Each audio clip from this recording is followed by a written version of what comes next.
Assalamualaikum warahmatullahi wabarakatuh. Alhamdulillahil ajijil ghabur, wassalatu wassalamu ala nabi syakur, amma ba'du. Segala puji hanya milik Allahu Rabbi, segala jat yang maha gopur, segala jat yang maha syukur, yang telah memberikan kita beribu-ribu nikmat yang tidak terukur. Nikmat iman, nikmat Islam, dan nikmat sehat walafiat. Alhamdulillah.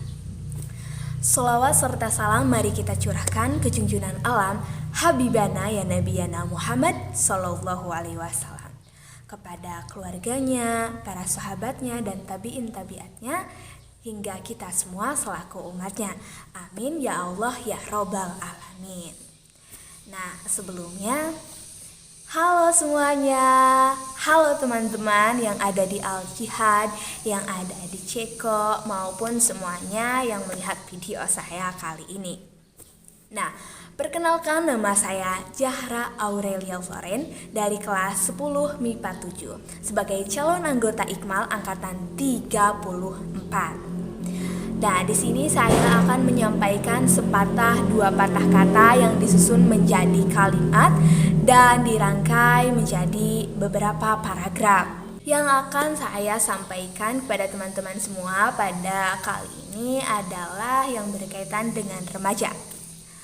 Mengapa saya memilih remaja? Karena memang saya kan masih remaja, maupun teman-teman yang masih SMP, SMA, atau yang ada di kursi perkuliahan juga pasti masih remaja, maupun yang sudah berakhir masa remajanya juga pasti kan pernah ya merasakan remaja, dan pasti tahu masa-masa yang dirasakan pada saat remaja, yaitu patah hati. Nah, sulit dipungkiri jika para remaja ini tidak pernah merasakan yang namanya patah hati. Mau satu kali atau dua kali pasti pernah kan merasakan hal tersebut. Sepertinya saya tidak perlu mendefinisikan secara istilah atau menurut KBBI apa itu patah hati, karena memang sepertinya udah jadi temen deh. Enggak. Ya pasti tahulah ya, dan pasti pernah merasakan, ataupun kalau gak merasakan pasti pernah lah ngedengar teman curhatan yang lagi patah hati. Nah, sinonim patah hati itu ya menangis, atau kayak aku tuh gak bisa hidup tanpa dia gitu kan, kayak pokoknya semuanya tuh, dunia tuh hampa, bener-bener hampa kan, karena mengharapkan dia, atau kayak dikecewain atau ditinggalin dia gitu kan. Pasti sakit banget, sakit gak berdarah, bener-bener gak bisa diobatin oleh obat, paling ke orang pinter. Gak boleh teman-teman ya, gak boleh kayak gitu, karena memang berharap kepada makhluk Allah itu sangat menyakitkan ya. Karena memang Allah juga berfirman dalam Quran surat Al-Insyirah ayat 8, dan hendaklah kamu berharap hanya kepada Allah. Nah, itu jadi buat teman-teman yang lagi berharap kepada seseorang kayak gitu, mendingan kita berharap saja kepada Allah. Karena kalau berharap hanya kepada Allah itu gak bakal bikin kita patah hati gitu, karena memang Allah itu akan ada selamanya untuk kita, akan abadi gitu ya, ada untuk kita. Nah, jadi memang berharap kepada manusia itu adalah sumber kekecewaan ya. Oke, nah di sini saya akan membahas patah hati dalam sudut pandang Islam. Hikmahnya lah, kenapa Allah itu memberikan patah hati kepada kita, padahal kan Allah itu katanya suka memberikan yang terbaik bagi hamba-hambanya, tapi kok bikin aku patah hati, bikin aku nangis-nangis kan, kok apakah Allah gak sayang sama aku gitu kan. Padahal Allah tuh sayang banget gitu, tapi memang caranya dengan patah hati gitu. Nah, yang pertama, hikmah dari patah hati menurut sudut pandang Islam, yaitu mungkin Allah itu memperingatkan atau mengisyaratkan kita bahwa pacaran itu kurang baik lah ya. Karena memang Allah juga kan udah berfirman dalam Quran surat Al-Isra ayat 32, yaitu dan janganlah kamu mendekati zina, sesungguhnya zina adalah perbuatan yang keji atau buruk dan jalan yang buruk gitu ya, yang sesat. Nah, sebenarnya menurut saya tuh Allah tuh bukan hanya sekedar memberi tahu bahwa pacaran itu adalah jalan yang buruk, tapi Allah tuh saking sayangnya pada hambanya, Allah itu gak mau bikin hambanya itu sakit hati.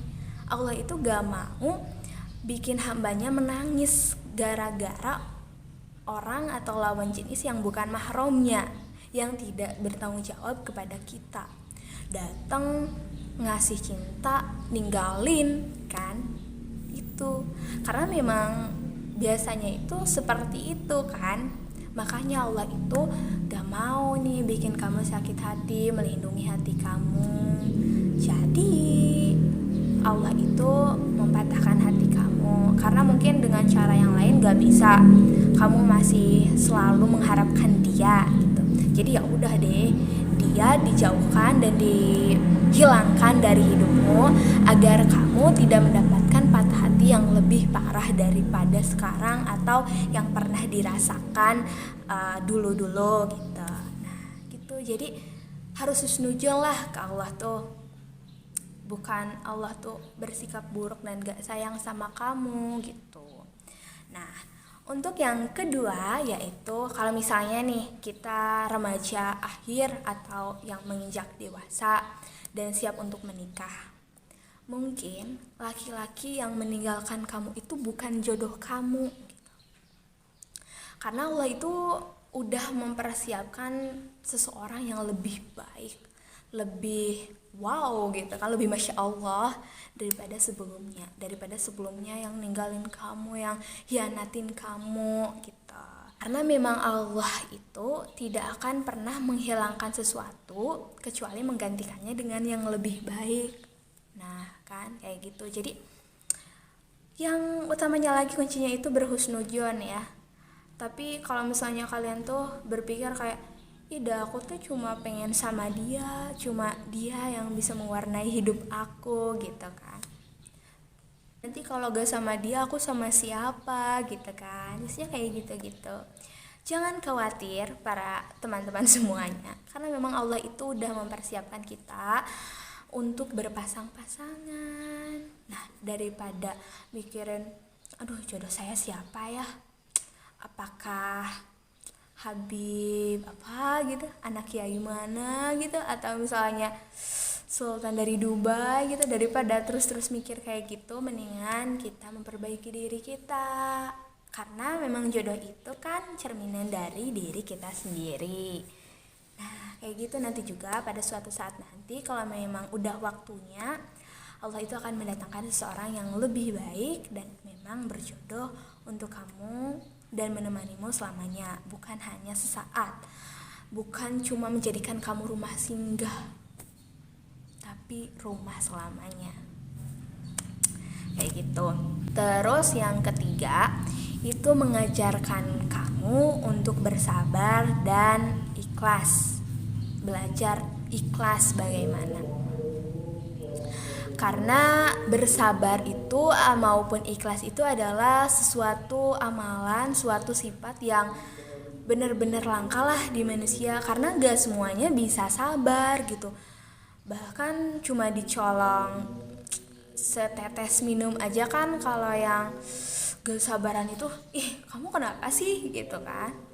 Tapi kan kalau yang namanya kesabaran itu, oh ya udah gak apa-apa gitu kan. Mungkin Allah akan menggantikan dengan yang lebih baik, dengan yang lebih wow gitu kan. Nah karena kesabaran itu pokoknya sangat-sangat mulia lah ya. Apalagi kan kita nih sekarang udah menginjak bulan puasa, kita kan bisa melatih kesabaran kita juga dengan menahan haus, menahan lapar dari subuh sampai maghrib kan. Itu sangat benar-benar benar-benar sabarnya tuh dilatih banget, karena udah cuacanya panas, pengen nasi padang, pengen es campur kan, itu bener-bener menahan godaan kita, bener-bener sabarnya tuh. Nah, di situ tuh Allah tuh memiliki banyak cara agar kita tuh bisa bersabar gitu, dengan pokoknya banyak hal lah. Salah satunya memang itu menghilangkan dia dalam hidup kita. Nanti Allah tuh bakal lihat dia bakal sabar gak ya, dia bakal percaya gak ya sama aku gitu kan, atau dia bakal arogan marah-marah gitu kan. Terus keikhlasan. Nah, keikhlasan, Allah itu menguji keikhlasan kita. Apakah kita ikhlas misalnya kehilangan seseorang yang kita sayangi, kita cintai, kita anggap akan selamanya gitu, atau kehilangan barang, benda kesayangan kita, hewan peliharaan kesayangan. Nah, apakah bakal ikhlas atau menyalahkan Allah, misalnya kayak, kok Allah malah ambil dia sih dari aku, kok malah ambil dia dari hidup aku, Allah kayaknya gak sayang deh sama aku. Nah, gak gitu, tapi kan Allah itu mau lihat apakah kita ikhlas gak kalau misalnya sesuatu itu diambil olehnya, oleh aku gitu ya. Kalau nah memang kita semua juga harus sadar kalau sesuatu itu nggak akan selamanya ada untuk kita, akan ada waktunya sesuatu itu pergi atau meninggalkan kita gitu. Jadi apapun itu nggak akan ada selamanya untuk kita, kecuali Allah yang akan ada selamanya untuk kita. Jadi jangan terlalu berharap berlebihan dia akan selamanya ada untuk kita gitu. Kemudian yang keempat yaitu melatih kita apakah percaya dengan ketentuan atau takdir Allah Subhanahu wa taala. Karena Allah Subhanahu wa taala juga berfirman dalam Quran surat Al-Insyirah ayat 5 sampai 6 yaitu sesungguhnya setelah ada kesulitan pasti ada kemudahan. Nah, ya benar, misalnya kita itu kesulitan karena terus mikirin dia, sedih gitu, kayak kecewa, pokoknya kecewa banget deh gitu, udah dikecewain, ditinggalin sama dia tuh gitu kan. Tapi di balik itu Allah itu akan memberikan mungkin pengganti jodoh yang lebih baik, atau sesuatu hal yang gak pernah terbayangkan tuh bisa kamu dapetin gitu. Nanti juga kalau misalnya udah ikhlas kalau dia pergi atau barang kita hilang juga, misalnya tuh wow, kok gak nyangka ya aku dapet kayak gini, kayak wow, kok aku dapet, Masya Allah gitu, dapet nilai 100 gitu. Dan misalnya kemudahan dalam bekerja atau dalam belajar gitu, jadi mudah paham gitu ya. Kalau misalnya nih kita juga lagi ngedaki gunung, kan kalau ngedakinya jangan ngedaki deh terlalu sulit. Misalnya ada tanjakan nih ya, tanjakan kan kita kalau jalan tuh capek misalnya. Terus kan setelah tanjakan tuh pasti ada pedunan kan, ada turunan gitu, pasti kan ngerasa ya plong, wah mudah banget nih jalan, abis dari tadi susah-susah ngedaki gitu nanjak, sekarang ada turunan, ngerasa kayak wah plong kan. Kalau misalnya pakai motor juga atau pakai sepeda mobil nih, kerasa kayak gak digas juga maju aja kan, mudah gitu kan. Nah itu jadi kalian itu harus percaya, kita semua itu harus percaya tentang ketentuan Allah, tentang takdir Allah, bahwa Allah itu akan memberikan kemudahan, kebaikan daripada kemarin karena kesulitan. Nah, yang kelima yaitu mungkin Allah itu memberi jalan kepada kita agar bisa berhijrah menjadi pribadi yang lebih baik. Karena sesungguhnya kalau misalnya kita meninggalkan sesuatu karena Allah, niscaya Allah itu akan menggantikan dengan yang lebih baik.